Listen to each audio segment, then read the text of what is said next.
celle-là. Go. Il est amusé la lumière? Oui, ben oui. Ben, pour le diable. Ouais, on va avoir le PowerPoint, j'avoue. Non, mais pour le jeu, on peut le voir. Ouais. Deux par jour. Yeah.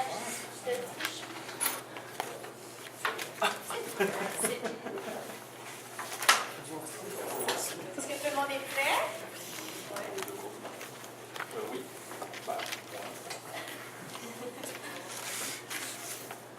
Ben, bonjour. On est ici aujourd'hui pour vous présenter un beau travail qu'on a fait, les 5 ici, sur la dépendance aux psychotropes chez les femmes. Je m'appelle Ilona. Moi, c'est Josiane. Moi, Jean-Philippe. Marie-Michel. Amélie. Puis, dans le fond, nous, on va vous parler de la dépendance. Alexis? Vous pouvez venir. Tu peux t'emmener? Alexis. Ça va, la santé. C'est bon. Ben, nous, dans le fond, on va vous parler de la dépendance aux psychotropes chez les femmes. On va commencer avec une petite vidéo qui, dans le fond, est une publicité du gouvernement du Canada. C'est pour vous mettre un peu en contexte aussi sur la dépendance aux psychotropes, autant chez les ados, les adultes. Ça touche pas mal, ouais. Ouais. Les médicaments en ordonnance. Bien utilisés, ils peuvent aider. Mais l'année dernière, plus de 80 000 adolescents canadiens en ont consommé pour se droguer, même si ça peut être très dangereux. L'abus de médicaments d'ordonnance peut laisser des traces pour la vie. Informez-vous et parlez de l'abus de médicaments d'ordonnance avec vos enfants. Visitez canada.ca/prévention des drogues. Un message du gouvernement du Canada. Est-ce qu'il y en a qui a déjà vu cette vidéo? Ouais, je pense que c'est ça. Dans le fond, on va commencer par. Qu'est-ce qu'un psychotrope? Est-ce qu'il y a quelqu'un qui sait un peu c'est quoi un psychotrope?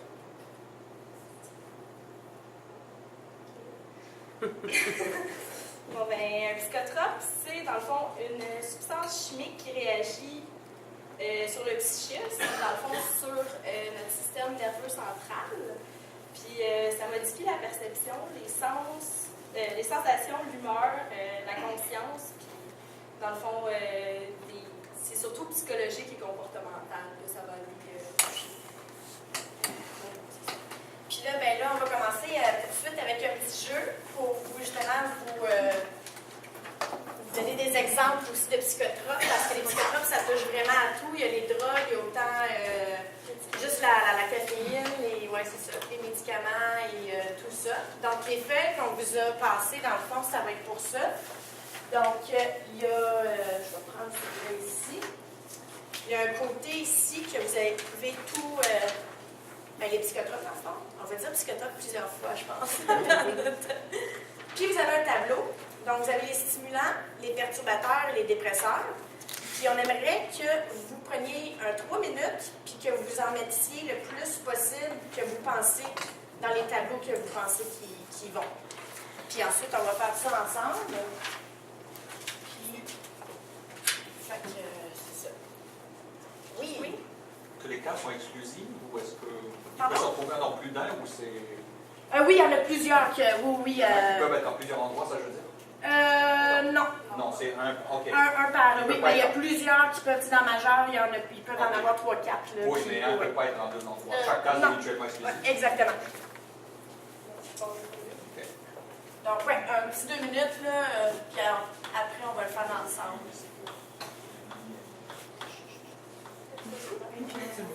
Qu'est-ce que ça par de l'humeur? C'est l'humeur, c'est ce qui. Ouais, c'est ça. Ça joue sur l'humeur de la personne. Ça a des effets, dans le fond, sur son comportement. Chocolat, il n'y a pas une catégorie bon au goût. Ben, le chocolat fait partie, dans le fond, de Ouais, la caféine. Ouais. Ouais. Je vais vous demander peut-être de vous tasser. Ah ouais? Ouais, s'il vous plaît. Nous pouvons bouger. Fait que peut-être, moi, dégager ça de même. Je pense que ça fait.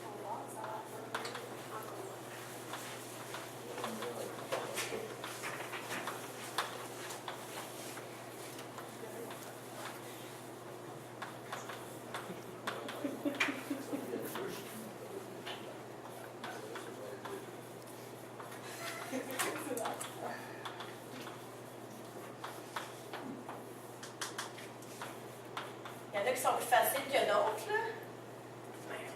C'est ça, varié. Puis après, c'est ça, on va vous prendre le temps aussi de vous expliquer c'est quoi chaque famille, les 3 grandes familles, dans le fond, des psychotropes.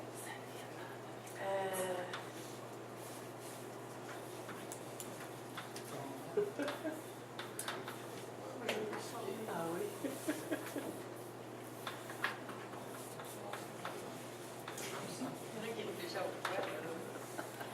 Je me base sur ce que j'entends ici et là et sur les films.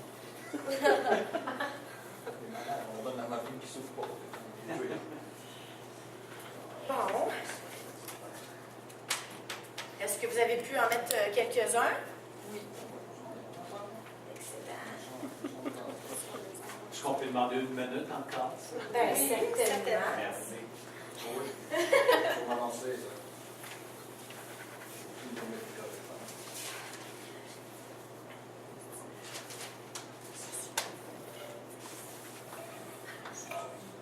Il y a des synonymes avec Oui, il y a des synonymes, mais c'est ça, on va expliquer ça.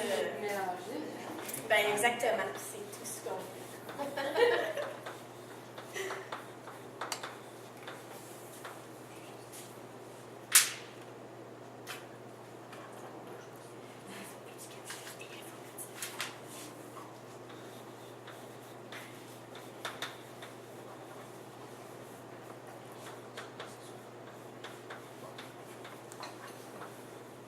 Ben, la minute, elle serait écoulée. Fait que de toute façon, même si c'est pas terminé, on va faire ça ensemble.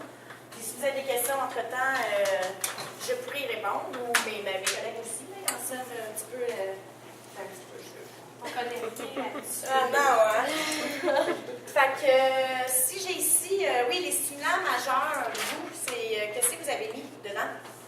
Noémie? J'ai mis speed, cocaïne, amphétamine, crack Oui. et héroïne. Non, il pas dedans. Lui, je le savais. Fait que amphétamine, LSD.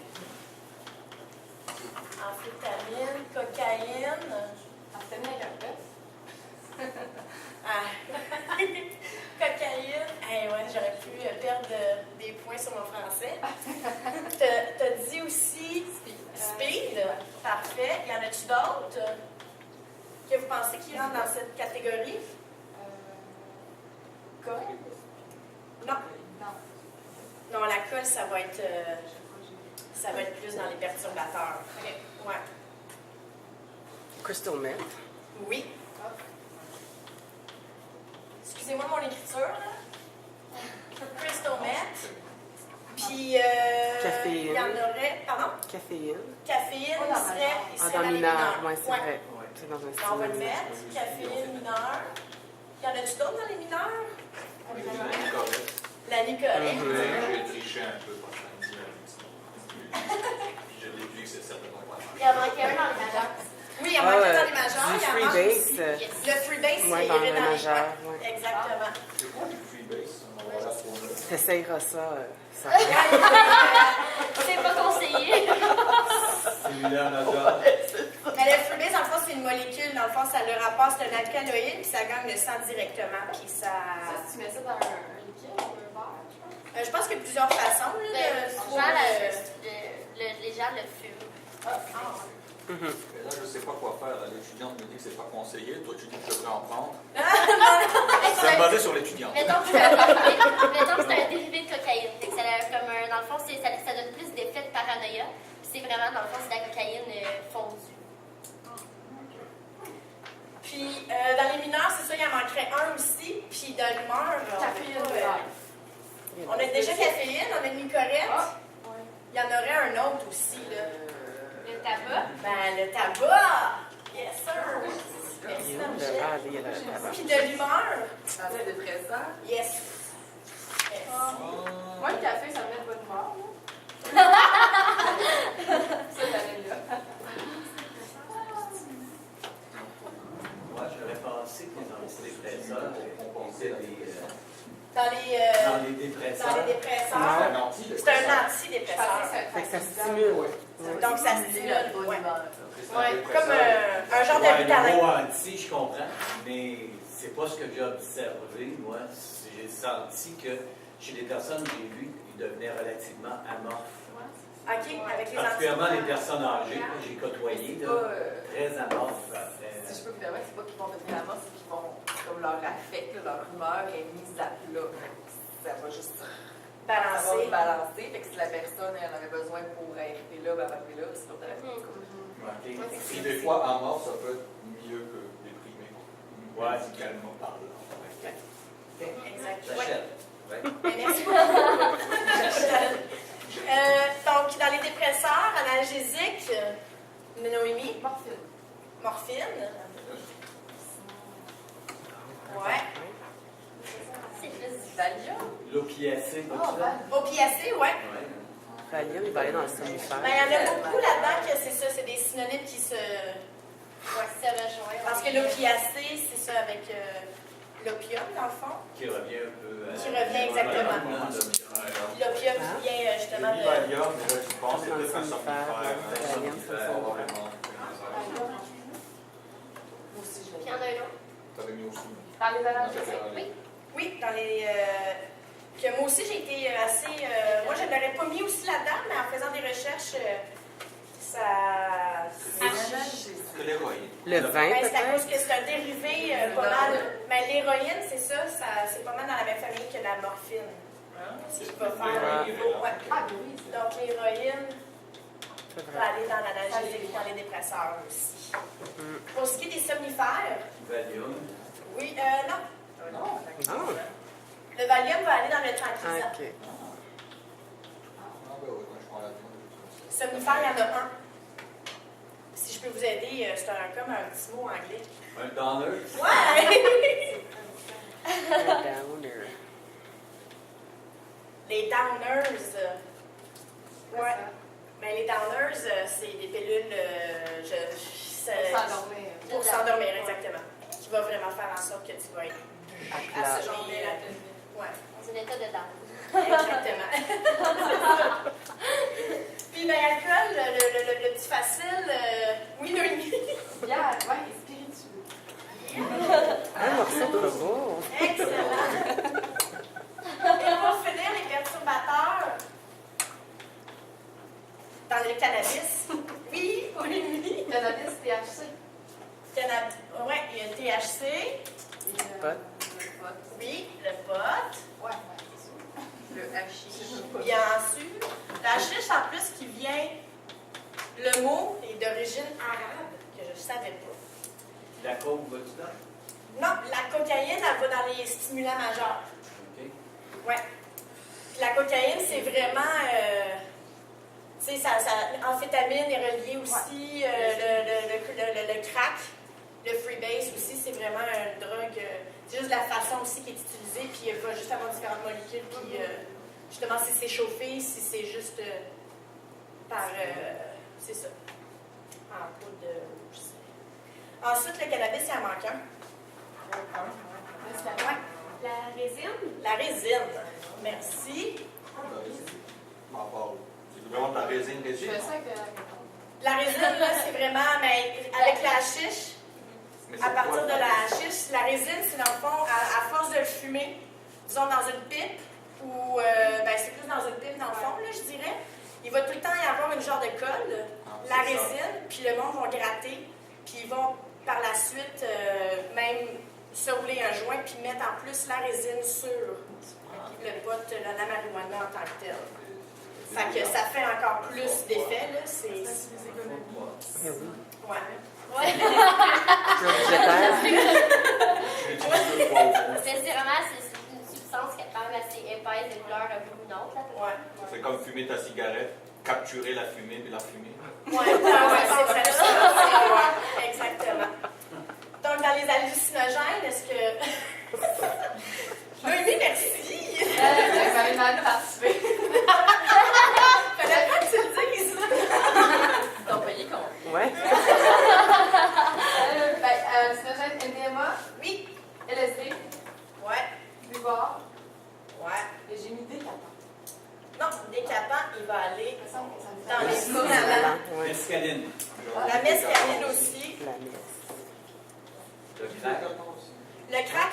le stimulant majeur. OK. Ouais. Fait qu'inhalant vous te dit le décapant. Hein? Décapant, d'accord. Ouais. La colle, Butane, c'est là. puis le butane. Ouais. Puis un petit dernier dans l'hallucinogène, le dernier, qui est le morceau de papier dans le fond qui est pas vert. Oui. Ouais, Ah, Le PCP. Ah, c'est le PCP. Ben, dans le fond, le buvard, c'est le petit papier. c'est la même chose, c'est juste un différent nom. Ouais. PCP, souvent dans la mescaline, il va aussi contenir du PCP.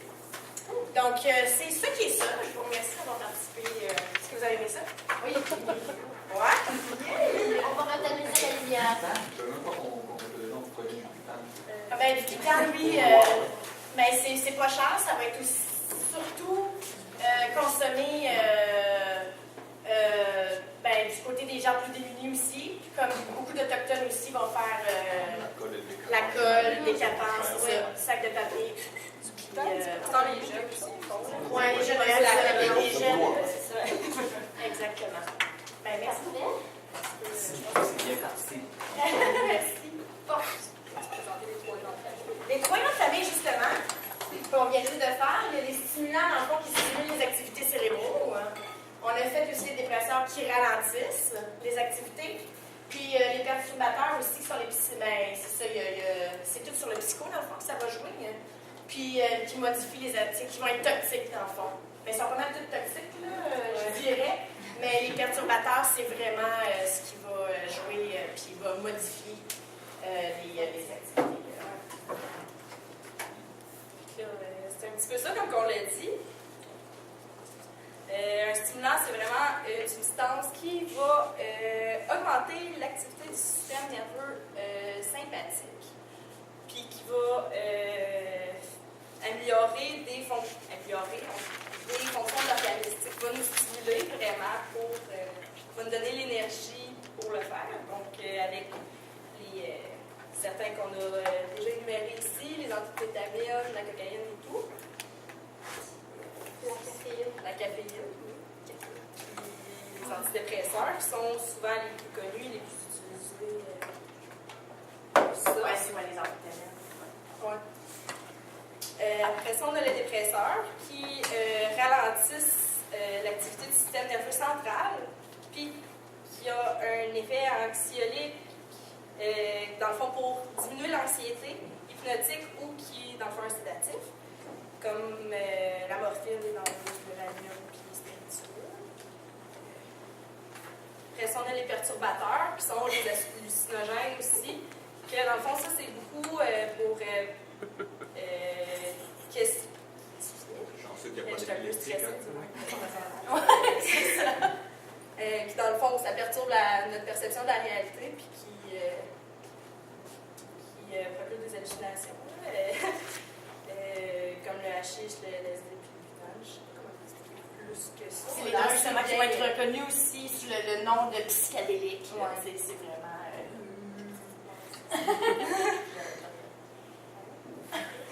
Après ça, on a les médicaments psychoactifs qui, dans le fond, sont beaucoup prescrits pour la thérapie des troubles mentaux. Comme... Le petit bonhomme, justement. Le petit bonhomme. Mon Dieu, fait que le plafond ne s'écoule pas sur moi durant la nuit. Ensuite, on a les androgènes et les stéroïdes. Ils font partie quand même de la classe des psychotropes. Ils sont faits d'une structure chimique. C'est vraiment pour plus augmenter la performance chez les athlètes. Le monde ne prenne pas des stéroïdes juste pour aller dans un party ou dans une fête. Ah non? Habituellement, c'est plus pour augmenter des performances, le gym, ou se rendre dans un plus haut niveau dans un sport. Si je peux rajouter, ça joue beaucoup sur les hormones, justement, les stéroïdes. Ouais.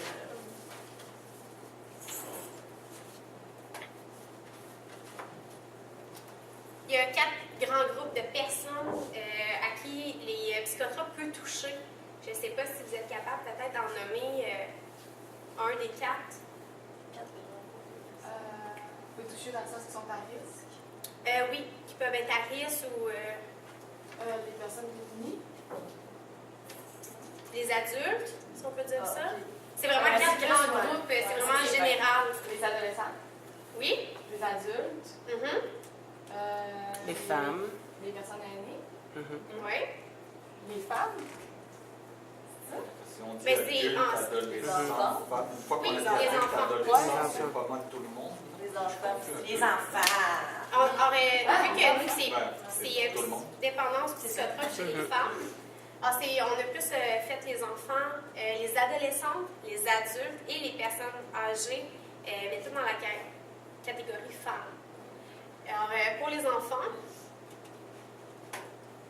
un enfant sur 3 est hyperactif au Québec. Alors, la solution que les médecins ont trouvée, c'était de donner du Ritalin aux enfants. Puis même que parfois, les médecins trouvent que les enfants auraient besoin d'antidépresseurs. Alors, au Québec, l'âge moyen pour prescrire des antidépresseurs est de 12 ans, comparé à la Colombie-Britannique, qui est 8 ans. Et plus que le Québec avance, plus qu'il aimerait descendre l'âge pour prescrire des antidépresseurs pour les enfants. En 1999, on était la province qui vendait le moins de Ritalin. En 2007, on était la province qui vendait le plus de Ritalin. Ils appelaient ça beaucoup la cocaïne des enfants parce que les médecins, à la place de trouver des solutions avec les parents, de dire aux enfants aller faire du sport, aller dépenser de l'énergie, c'est bien plus facile d'écrire sur un beau petit bout de papier Ritalin, telle dose. Ritalin, habituellement, est souvent prescrit quand les enfants ont un TDAH, alors un trouble Déficitaire d'hyperactivité. Mhm. avec ou sans hyperactivité. Puis aussi, c'est les parents qui vont être plus tentés d'aller voir le médecin parce que les professeurs aussi, surtout au primaire, vont commencer à faire des diagnostics. Vont juste s'inventer un petit rôle de médecin en se disant ben, peut-être ton enfant a besoin de Ritalin quand peut-être l'enfant a juste besoin de plus bouger. Alors, ça, c'est les enfants.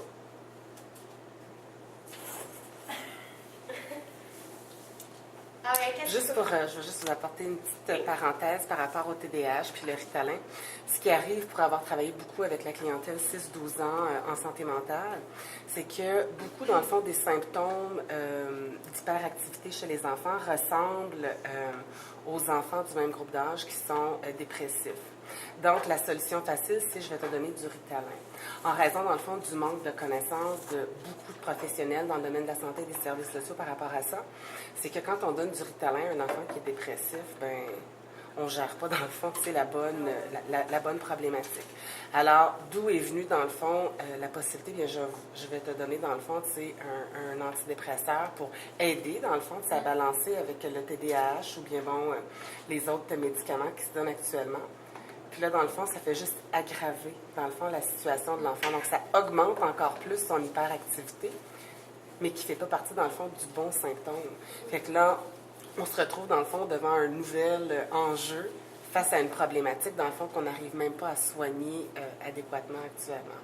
Fait que, c'était juste pour faire une petite parenthèse par rapport à ce que ça apporte. C'est important de dire aussi que le Ritalin, ça a des bons et mauvais côtés. Ça a beaucoup de mauvais effets, dans le fond, secondaire à l'enfant comme tel. Il peut avoir un manque d'appétit, de l'insomnie, de l'irritabilité, des changements comportementaux.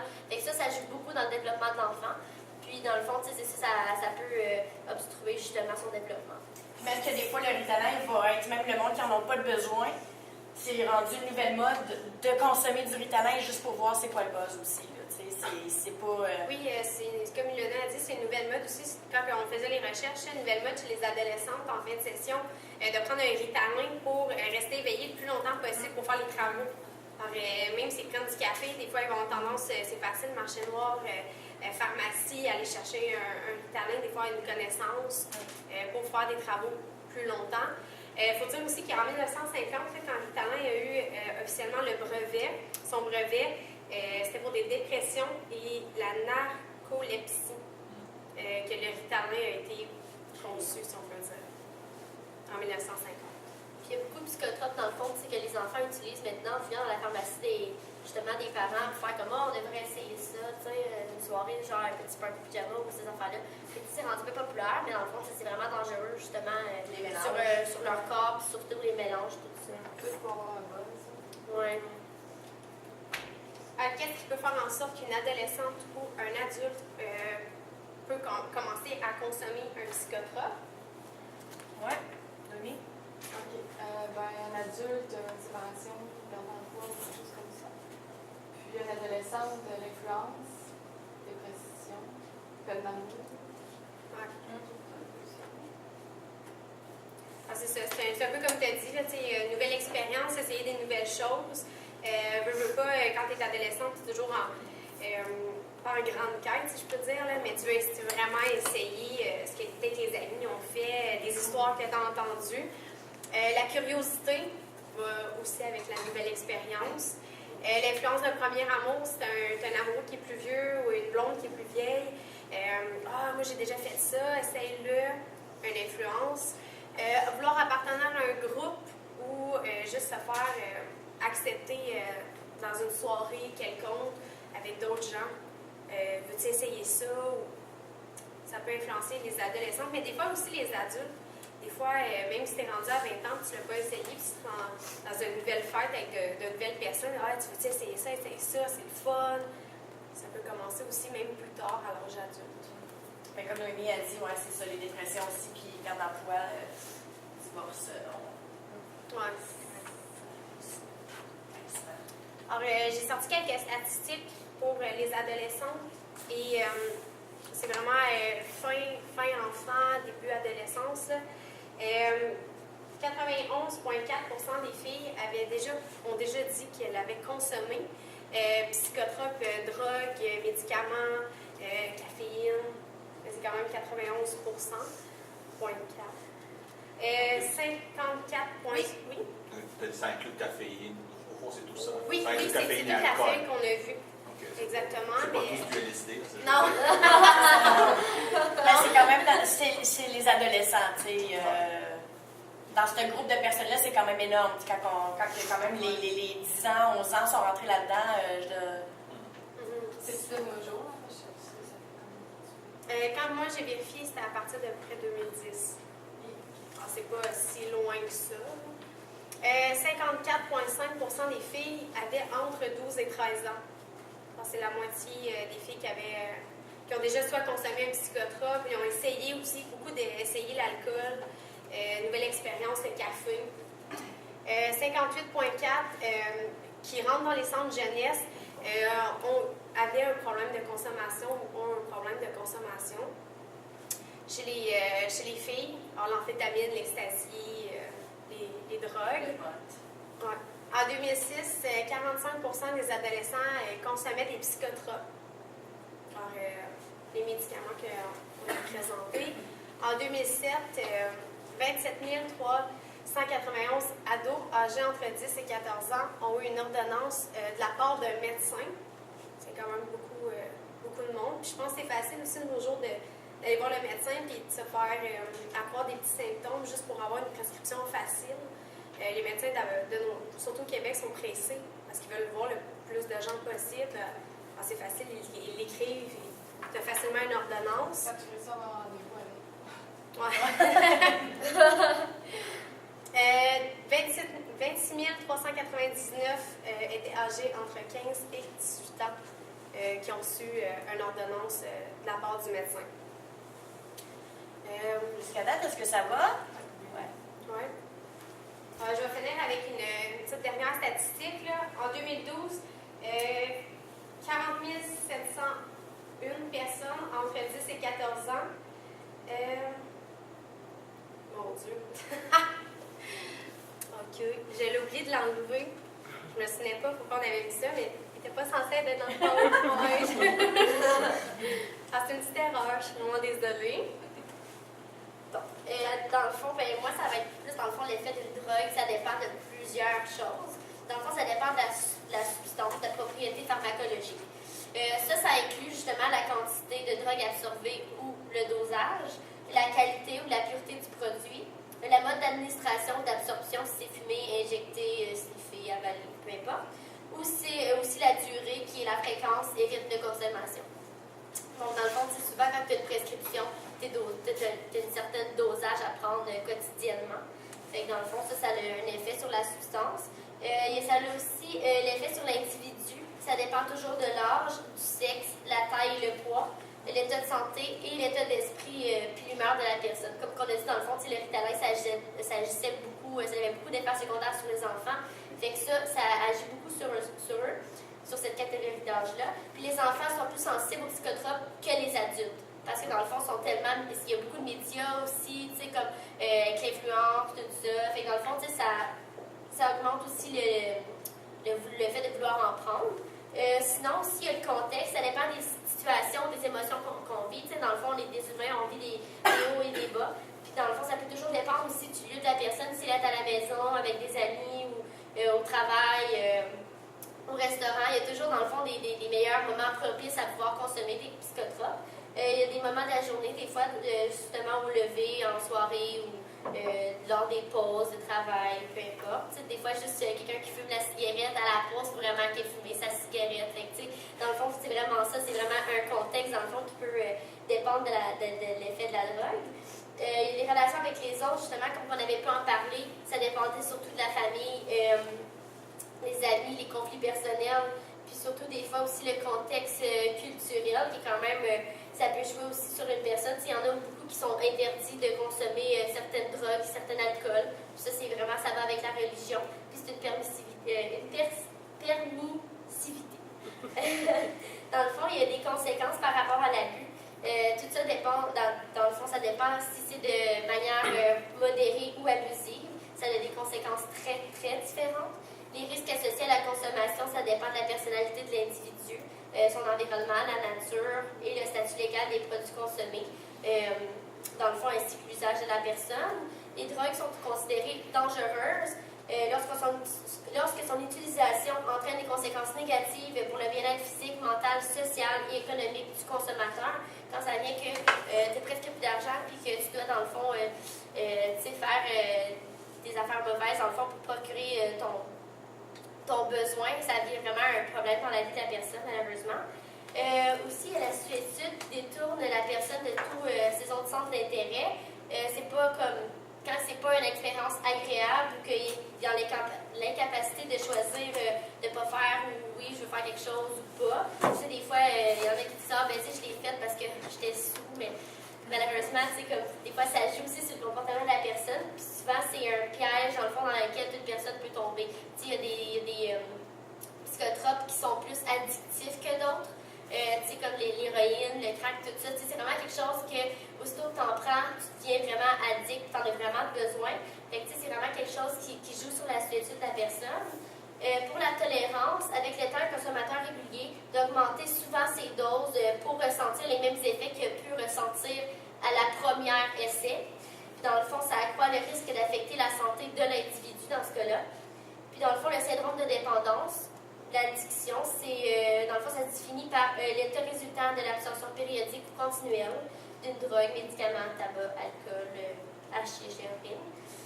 Puis dans le fond, ça réfère de plus en plus à la compulsion et au contrôle, dans le fond, des impulsions, c'est-à-dire au comportement. La personne en a vraiment besoin, puis c'est rendu une pulsion tellement forte que la personne ne peut pas s'en empêcher. Puis le terme de dépendance, c'est d'abord axé sur les produits, la notion de tolérance puis de sevrage. Il y a plusieurs sortes de dépendance. Il y a la dépendance physique qui est souvent sur les troubles organiques. Dès que la drogue cesse d'être consommée, c'est l'état de manque caractérisé par des vomissements, des crampes, des angoisses intenses. Ça peut jouer sur la santé physique de la personne. Des fois aussi, on peut avoir des dépendances psychologiques qui, dans ce cas-là, c'est un besoin de consommer vraiment la drogue, modifiant l'activité mentale. Puis l'abstinence provoque un désir compulsif, tyrannique et de recourir à nouveau aux produits. Le syndrome de sevrage, c'est un ensemble de symptômes provoqués par l'arrêt brusque de consommation d'une substance psychotrope. Ça varie en forme de l'intensité et non seulement selon les substances, mais les doses consommées aussi. Lorsque l'arrêt ou la diminution amène une modification comportementale inadaptée avec des répercussions physiologiques, ça peut avoir des répercussions aussi sur la cognition. Dans le fond, il y a plusieurs risques et conséquences. Ça a des risques sur la santé mentale, comme on a pu le dire tantôt, à court terme, qui peut comme créer des confusions, des angoisses, des troubles mentaux passagers, des bad trips, si on peut dire sur autre mot. Il y a aussi, dans le fond, les risques à long terme, qui sont des troubles de la personnalité, des problèmes d'apprentissage et des pertes de mémoire. sinon, on a des risques de problèmes judiciaires parce qu'il y a parfois des psychotropes qui sont illégales. Ou sinon, quand ça vient à la prise de médicaments, ça, ils ont vraiment l'avis écrit d'un médecin. Les doses excessives, dans le fond, de faire vraiment un overdose puis de se rendre à l'hôpital, peut-être de pouvoir approcher aussi la mort. C'est vraiment dangereux, dans le fond, pour la personne. Les drogues achetées sur le marché noir. Il y a beaucoup, dans le fond, de personnes qui se font presque des choses puis qui les vendent à des gens qui sont plus innocents par rapport à ça. Puis dans le fond, c'est que la seule chose avec les drogues achetées sur le marché noir, c'est qu'ils ne peuvent pas savoir exactement ce qui est consommé. Puis le 2 tiers, dans le fond, de tous les échantillons vendus sont différents de ce que prétend le vendeur. Fait qu'il n'est jamais vraiment sûr de ce qu'il vend lui-même. Ça a vraiment un danger sur la sécurité aussi, parce qu'on a une réduction de la coordination physique, donc la conduite automobile, c'est très dangereux. On a beaucoup, surtout les médias, mettent beaucoup de choses justement à la télé pour qu'on puisse voir justement que ça a beaucoup d'effets sur la santé de la personne et sur ses effets, ses réflexes et tout. Les facultés affaiblies, le mélange de drogue produit des effets imprévisibles aussi, donc tu ne peux jamais savoir ce qui pourrait arriver. Puis aussi, dans le fond, le dernier risque, c'est le risque d'endettement. Malheureusement, des fois, les gens vont peut-être pouvoir perdre leur emploi ou faire faillite justement parce que la consommation de drogue est rendue vraiment un énorme problème dans sa vie et que ça peut vraiment créer ça chez la personne.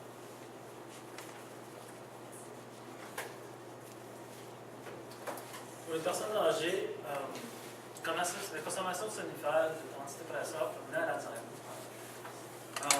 Avec le vieillissement, l'organisme devient plus sensible aux effets thérapeutiques et toxiques des psychotropes. Donc, il faut faire attention avec cet danger. Les personnes âgées prennent souvent plusieurs médicaments. Et avec le cercle vicieux, on prend des médicaments pour contrer l'effet de d'autres médicaments. Donc, ça, on peut voir un cercle vicieux. On augmente la médication justement à cause de certains médicaments. Et là, on se trouve à avoir panoplie de médicaments. Ça peut aller jusqu'à une trentaine de pilules par jour.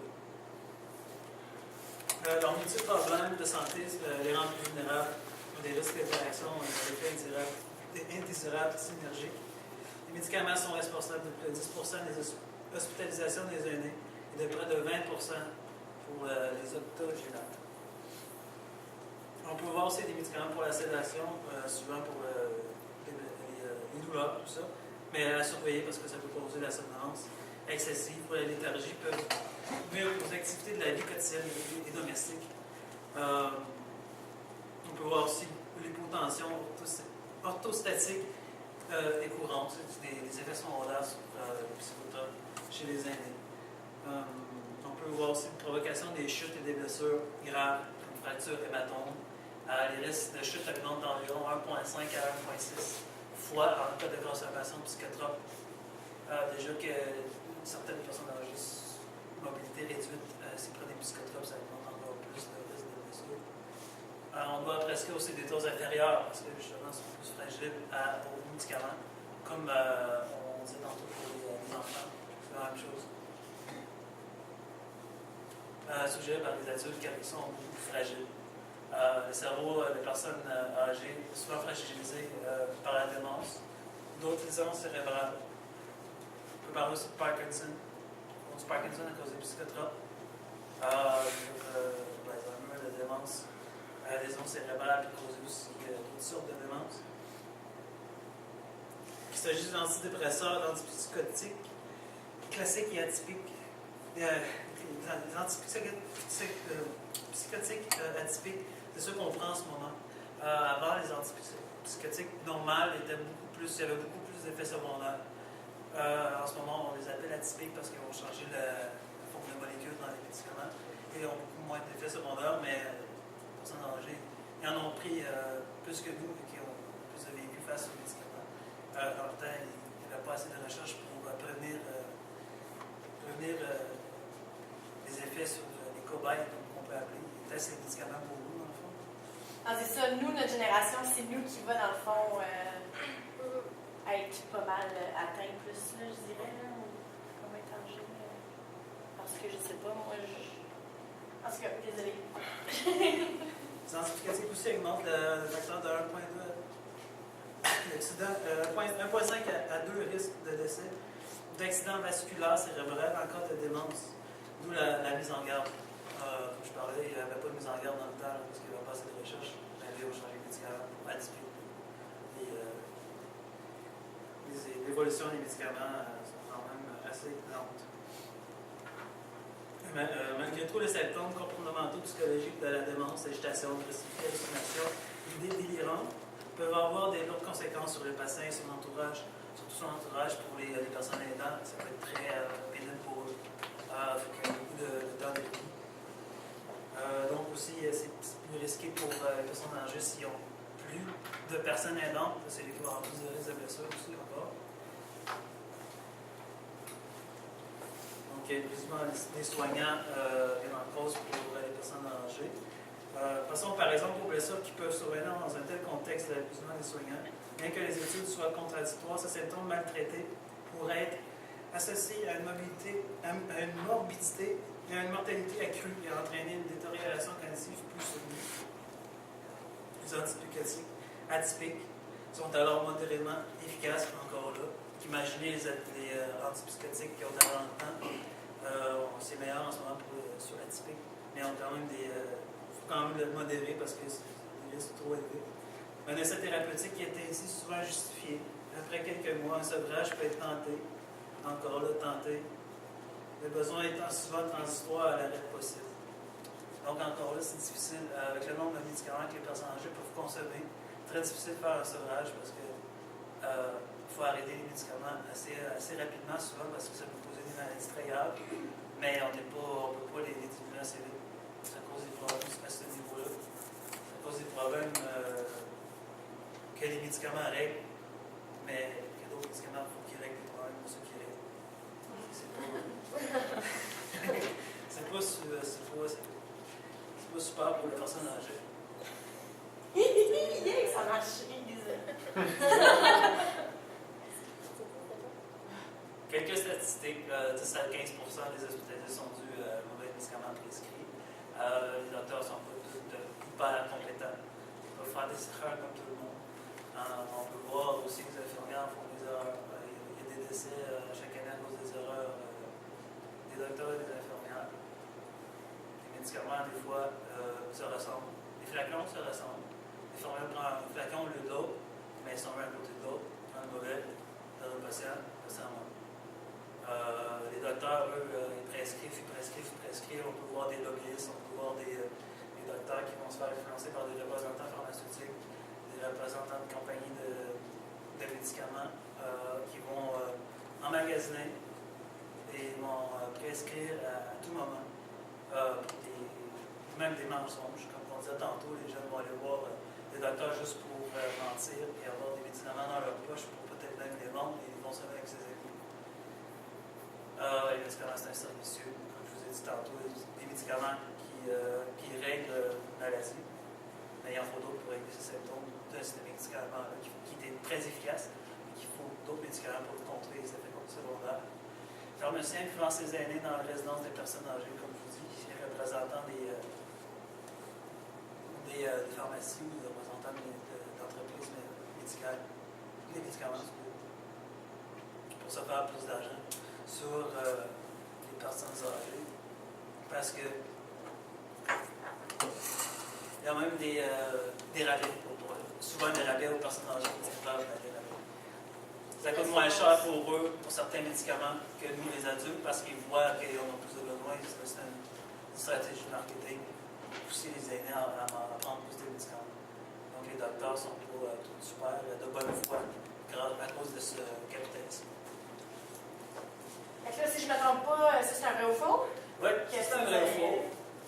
Des petites questions très simples, c'est vrai ou faux? Donc la première, la grossesse a un effet protecteur contre les maladies mentales. Une femme qui atteint un enfant ne sera donc pas sujette à la dépression ni à d'autres troubles mentaux. Faux.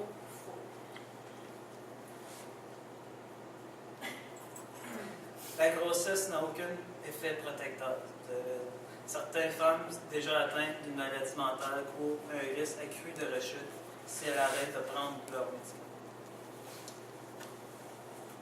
Une mère qui allait et prend des médicaments expose son bébé à des dangers. Une mère qui arrête de prendre des médicaments. Vrai? Un nombre de médicaments peuvent être consommés pendant l'allaitement sans causer de tort au fœtus. L'Académie américaine de pédiatrie considère que l'excrétion de moins de 10% de produits dans le lait maternel est compatible avec l'allaitement. Les bébés craques subissent de graves dommages en grandissant et leurs besoins drainent nos ressources en santé et services sociaux. Et en services sociaux, désolé. Vrai ou faux? Vrai et faux. Si l'exposition à la cocaïne peut affecter le fœtus, des études laissent entendre que la nouveau-né exposé à la cocaïne in utero éprouve parfois des effets moins graves que ceux dont la mère a consommé de l'alcool régulièrement ou exagérément. Ou encore, a fumé un demi-paquet de cigarettes par jour pendant la gestation. Par ailleurs, l'usage d'alcool pendant la grossesse est la première cause évitable de la déficience neurodéveloppementale au Canada. Les opioïdes devraient être bannis pendant la grossesse. Si une femme apprend qu'elle est enceinte, elle devrait cesser sur le champ de prendre des opioïdes. Faux. Une femme ne devrait pas nécessairement arrêter de prendre des opioïdes dès qu'elle se sait enceinte. En fait, les symptômes de sevrage risquent de déclencher des contractions de l'utérus qui peuvent entraîner un avortement spontané le premier trimestre. Bien l'accouchement prématuré au cours du troisième trimestre. La dépendance est une mauvaise habitude, le résultat de faiblesse morale et une forme d'indulgence et d'excès. Assez facile, bravo. Fais-moi une question de valeur. Mesurable, l'empiriste en moi. La dépendance est une condition mortellement grave, comme l'hypertension, l'artériosclérose et le diabète adulte. C'est considéré comme une maladie. Si une personne rigide a assez de volonté, elle peut arrêter d'abuser de psychotropes. Rigide. Ça, je comprends pas. Le mot rigide, je comprends. Rigide. Bordé? Non, pas borné. Ok. Qui est capable de prendre des bons choix. C'est réfléchi, consensueux. Ah, rigide. Qui met dans le cœur dans ses choix. Peu de personnes qui sont adonnées aux psychotropes peuvent simplement arrêter de les consommer, peu importe combien leur détermination intérieure est forte. Donc, même s'ils n'ont pas. Donc, la réponse est donc oui. Oui. Ça t'empêche pas parce que c'est ça. Parce que c'est ça. Non, ouais, c'est ça. J'aurais posé la question à l'envers, ça aurait été plus. Ouais, on va un petit peu y aller vite, là, parce que là, on manque de temps un peu. Là, Fait que dans le fond, comment les aider? Comment aider les personnes qui souffrent d'une dépendance aux psychotropes à sortir de là? Premièrement, c'est toujours peut-être d'attendre que la personne ne soit plus sous l'influence du psychotrope, de l'écouter sans le juger, de l'amener à préciser sa consommation, la gravité de la consommation, le type de psychotrope qu'il prend, puis sa fréquence aussi. C'est aussi de le soutenir, d'évaluer les raisons de la consommation, pourquoi que cette personne-là s'est mise à consommer. De respecter son rythme, parce que c'est pas tout le monde qui va au même rythme, de parler avec un professionnel, de l'accompagner, puis de reconnaître aussi ses propres limites en tant que personne. Dans le fond, il y a quelques ressources, en fond, pour les gens qui sont vraiment dépendants d'une certaine dépendance psychotrope. Dans le fond, il y a le centre de réadaptation en dépendance de l'Outaouais. On a aussi Santé Outaouais qui est souvent proche de l'alcool et drogue-jeu. On a le Centre d'intervention et de prévention en toxicomanie de l'Outaouais. Le LAB qui peut quand même apporter plus un côté artistique à la réadaptation. Sinon, on a le Centre 24/7 qui est vraiment considéré comme un centre de crise. Les narcotiques anonymes et la maison Jean Lapointe. Bref. Alors, vu qu'on manque un petit peu de temps, je ne présenterai pas nécessairement la vidéo. Mais si vous avez la chance d'écouter Québec sur ordonnance, c'est un super bon film de Paul Arcand qui parle des médicaments qu'on prescrit au Québec. Et c'était un petit court-métrage qu'on retrouvait dans son film. Plusieurs des statistiques qu'on vous a présentées aujourd'hui tiraient du film de Paul Arcand. Alors, c'est vraiment un super bon film que je suggère vraiment à tout le monde qui veut s'informer sur les psychotropes au Québec. Merci beaucoup de nous avoir écoutés. Avez-vous des questions? Est-ce que ça complète bien la présentation? Oui. Est-ce que vous avez trouvé ça intéressant? Merci. Je reprends